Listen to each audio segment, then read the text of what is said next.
Hey, what's up, folks? HeirofCarthage back, and it is time to build our tax return PC. If you missed part one has all of the parts that we picked, including this MSI B450 Tomahawk motherboard. Appreciate MSI sponsoring this video series and helping to provide some of the parts for this computer. So they're a great sponsor for the channel. I'm excited to build, and I want to walk through this with you all step by step.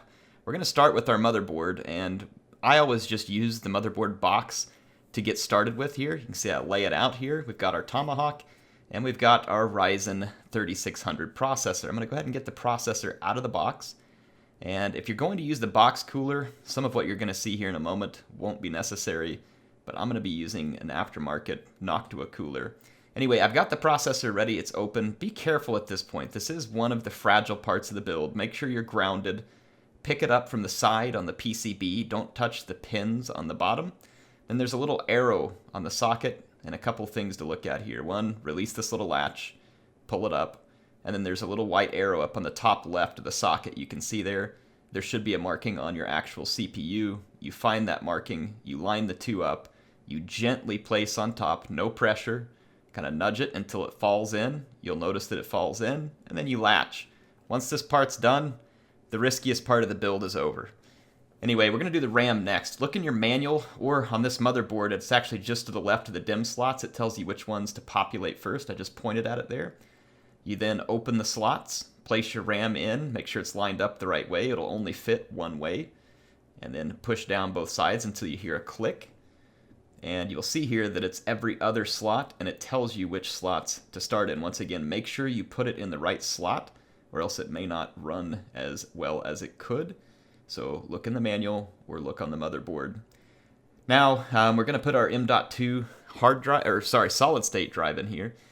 First, we're going to remove this mounting screw and put it in the right size. We have a 2280 drive here, I think 2280 millimeter, and you screw it in right here to fit that one. You'll know by the size of the drive you've purchased. You take a screwdriver, just snug it. Nothing over tight, just snug it down. And then we're going to take our Intel SSD 6 here that we're using. This is a 1 terabyte NVMe SSD. Very fast drive. Not the fastest on the market, but very fast compared to a mechanical drive or even a SATA SSD. We're going to plug it in. You just kind of shove it in. I got to hold the box or the board still. You can see how it fits. It'll snug right in, and then there's a screw that'll come with your motherboard. I'm terrible at putting these in. It takes me a while usually. You get it lined up, and again, just snug it down. Nothing crazy. Don't over tight it, and that's how easy it is. It's one of the reasons why I love SSDs like this. No plugs, no wires. Just plug straight into the motherboard. Very simple. Done. So now we're going to start mounting the Noctua cooler that we purchased. Again, if you want to see more about the parts, go back to the parts video. But we're going to be mounting this by taking off the water cooling bracket. It's not necessarily just a water cooling bracket. This type of bracket also works with most of the box coolers. You just unscrew it from the motherboard and leave the back plate in. So you notice since I have it setting on the box, there is a back plate behind the motherboard, and you need it in for this cooler. And so if it's sitting on the box, it's fine. It won't fall out. So you just unscrew here, get all 4 screws out, and remove the mounting brackets that come on the board. This is going to depend on the cooler you buy, on how it mounts, so just follow the instructions.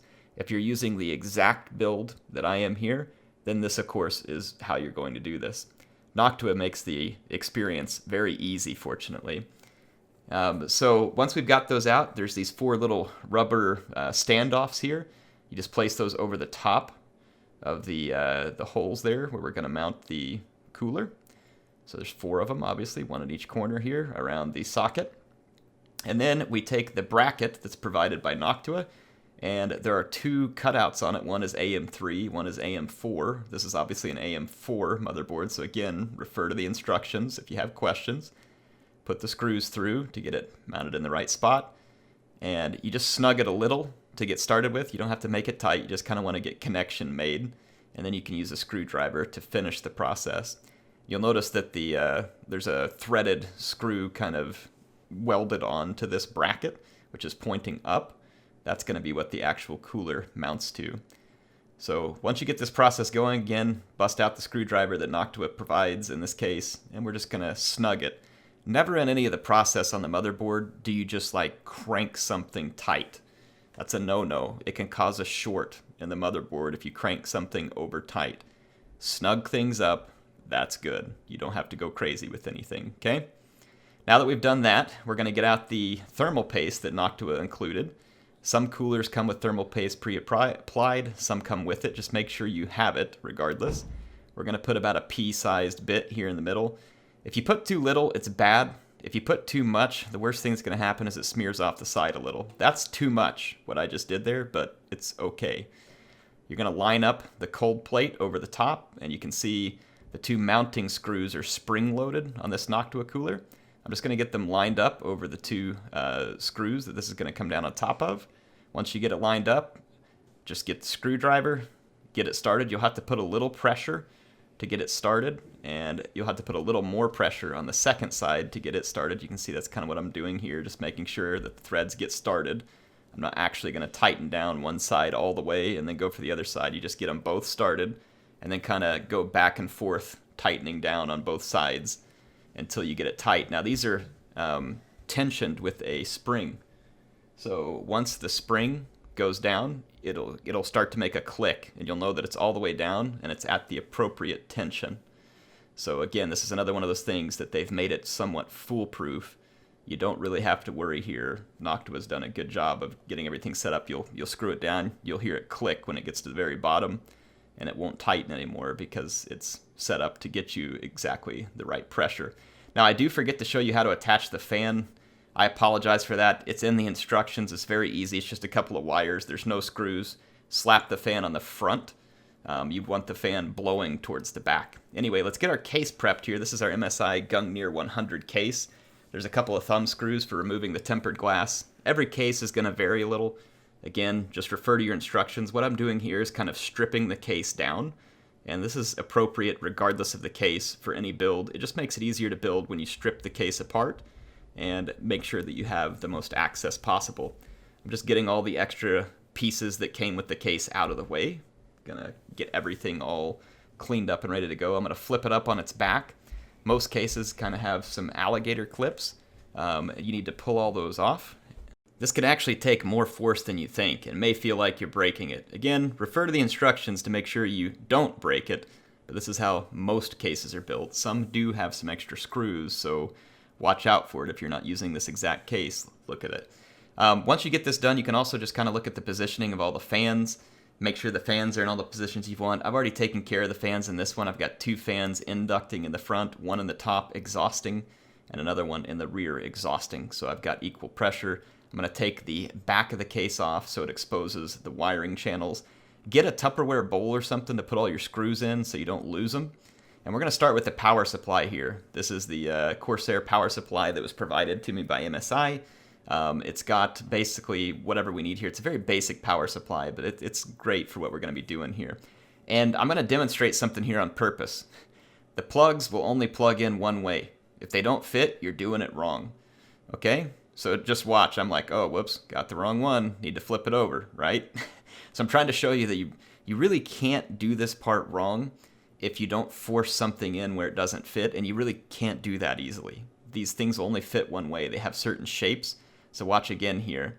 I'm going to take the power plug for the graphics card. Oh, look, here I am plugging it in peripheral. Oh, that doesn't fit because this is an 8-pin plug, and that's a 6-pin. Okay, yeah, that doesn't work. It must go up here in the 8-pin plugs. See it? On the other side, then I got to flip it over because it only fits one way, and I plug it in. And then the last one is going to be our CPU power cord. So I'll have to go down here and get that. And again, oh, okay, it must plug in like this. So here I go, just willy-nilly. Nope, doesn't fit, right? Exactly. So just look at the plug, make sure it fits. This side obviously is meant to go to the motherboard. So I'm going to flip it around, plug it in the right way. Okay, I think one or two of these I was doing it for a lesson, and then on a couple of them I accidentally just picked it up and did it the wrong way. But they make a lot of this stuff foolproof. So fortunately for you, I'm just demonstrating to you, for those of you who are worried about making mistakes, a lot of this has been foolproofed. if you'll just be patient and look at what you're doing. I know patience doesn't come natural to all of us, right? Once you do get that done, just kind of pull your cords in a little bit, snug that through. Your fan should be pointed down if the case is like this. There is an induct on the bottom of the case for the fan. So in this case, my fan side was down. Once you get it in there, you're just going to line it up. And there are 4 screw holes in the back that you get it lined up with. You can see I'm in the process of that. The power supply, I believe, usually comes with these screws, or your case will, one of the two. So just keep an eye out for those as you're unpacking them. You get them started, take your screwdriver, tighten down all 4 screws. There's really nothing special here. You'll also notice that there's a power switch back here, and then also the plug that goes to the wall. Make sure you turn that power switch on whenever you actually go to boot your computer for the first time. I've freaked myself out a couple of times thinking something won't boot, and it was just the power switch, okay? So don't forget it.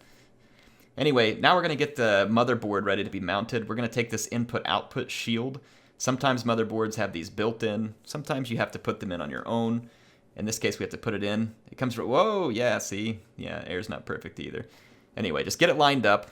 Once you get it lined up, it takes a little bit of pressure. You'll hear it pop in at all 4 corners, so push until it pops in. And that's going to be one of the guides for the rear input-output on your motherboard. Now we're going to take that completed work we've done on the motherboard from earlier with the cooler all on and the fan on it, everything all together. There are 9 holes in an ATX motherboard. You can see those holes, and they're going to line up with 9 ATX standoffs. Sometimes you have to install these in the case for the first time. If you do, refer to the manual. These are already installed. You line up the 9 holes in the motherboard with those 9 standoffs and the rear input-output shield. You kind of have to tinker around now. An air cooler is kind of handy because it gives you a lever to move this thing around a little. Get it lined up, kind of gently place it down. Look at the screw holes. Mine's not lined up here, so you're going to see me kind of lift and push just gently to get things into place. It's now in place. They all line up, and then you've got 9 of these ATX screws. I'm not going to show you me screwing all of these in, but you just put one in every single one, snug them down, don't over tighten. Now we have to plug a lot of things in. So that was the power plug.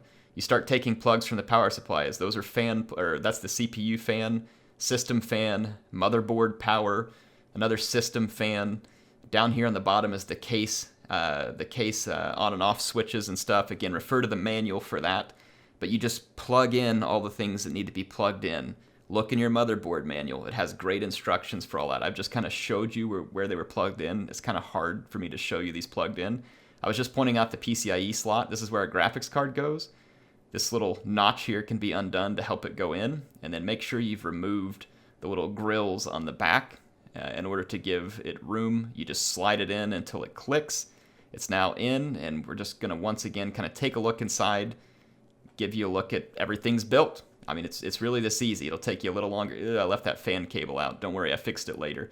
In any case, everything's plugged in. At this point, the build's pretty much completed. We just have a little bit of cable management to do on the back of the computer. But it's really this simple to build a PC. It didn't take me much longer to do this in real life than what you're actually seeing here, even though I have some cuts. It's really not very different. Here's the back. This case was provided with some Velcro. Just get your cables bunched together. Use a couple of zip ties. It doesn't hurt to go buy some little zip ties. Get everything zip tied down, bundle it together, Velcro it down, however your case gets you to do it. And it really, if you buy a decent case, it will make this cable management easier for you. You can see that this one is managed easily. It's a very clean build. It was very easy to get put together. Pick a good case. Once you get everything done, plug it into the wall, turn on the power, push the power button, and start pushing the delete key. And if everything works, you're going to end up in BIOS, and it's going to work like this.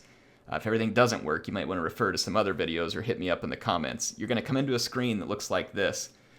This is BIOS. You can click this button here to turn on the XMP to get your RAM running at 3600 speed if you bought the same RAM. And then I like to switch it over to the advanced mode. Go into this hardware monitor. This is showing me how all of my fans are going to run. So my cooler on my CPU is set to automatic, which MSI has a profile in here. I'm fine with that. It's a pretty decent profile. And then you can see the system fan RPMs. You can click on those, get the fans running at the speed that you want. Sometimes when you first boot up a computer, they run really fast. This will show you the temperature of the CPU at idle. It'll show you what your boot drive is. If you need to know how to install Windows for the first time, there's videos out there. Get yourself a flash drive. Go to any other computer that has a USB port, or you can buy a flash drive version of a Windows key, however you want to do it. I'm not going to explain how to install Windows here, but you're now ready to install Windows, and I will see you all in part 3 as I show you how to get this thing set up and how to start streaming and gaming like a pro.